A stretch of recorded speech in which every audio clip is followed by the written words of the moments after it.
was 2006, almost a full year before the original iPhone was unveiled, and the Nokia N95 was just beginning its journey to stardom.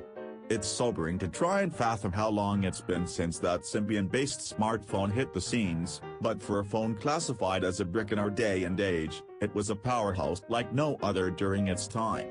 That's probably why, too, it's a phone we feel as being too ahead of its time.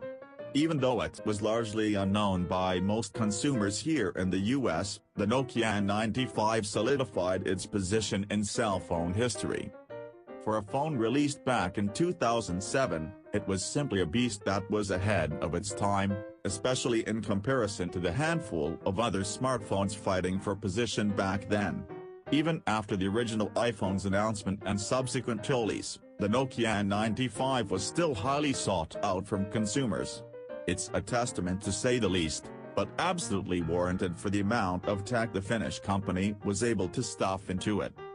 Let's start off with the design, one that featured an unconventional dual sliding mechanism where one side accessed the numeric keypad, while the other granted users access to multimedia functions. It's notable, too, for featuring stereo speakers, a standard 3.5mm headphone jack, and an easy-to-access microSD card slot. The latter was especially useful, seeing that it wasn't hidden in some obscure place, but instead, it was in its own compartment protected by a cover.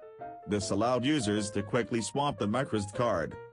However, the absolute biggest draw for the Nokia N95 was its camera, a whopping 5-megapixel sensor, which for its time was undeniably unique. Featuring Carl Zeiss optics, along with the handy LED flash, the N95 proved without a doubt that smartphones were just as capable of capturing high-quality images with their cameras, rivaling dedicated point-and-shoots to an extent. Additionally, the camera interface with the N95 was well advanced than most others, offering access to controls like ISO, white balance, sharpness, contrast, exposure compensation, and much more. Those are settings you typically couldn't adjust with your ordinary cell phone, so it was unbelievable that the N95 offered it. Moreover, the Nokia N95 was a multimedia behemoth as well. As we've previously mentioned, it offered a standard 3.5mm headphone jack, which was a rare thing to find back then. Over on the audio side of things, it also featured a built-in FM tuner and some of the best-sounding integrated speakers in a phone. And lastly, thanks to its integrated GPS chip, owners were able to use the N95 with turn-by-turn navigation. Again, for a phone released in 2007, most of these features were rarely offered.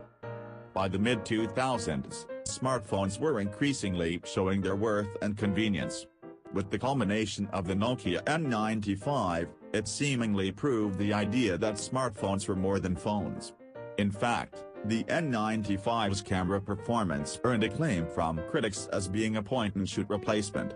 This was the phone that seemingly turned the tides, giving rise to the idea that smartphones could replace several dedicated gadgets. Nowadays, you rarely ever see anyone use a dedicated GPS unit or an entry-level point-and-shoot camera. We owe a lot to the Nokia N95, which was truly ahead of its time.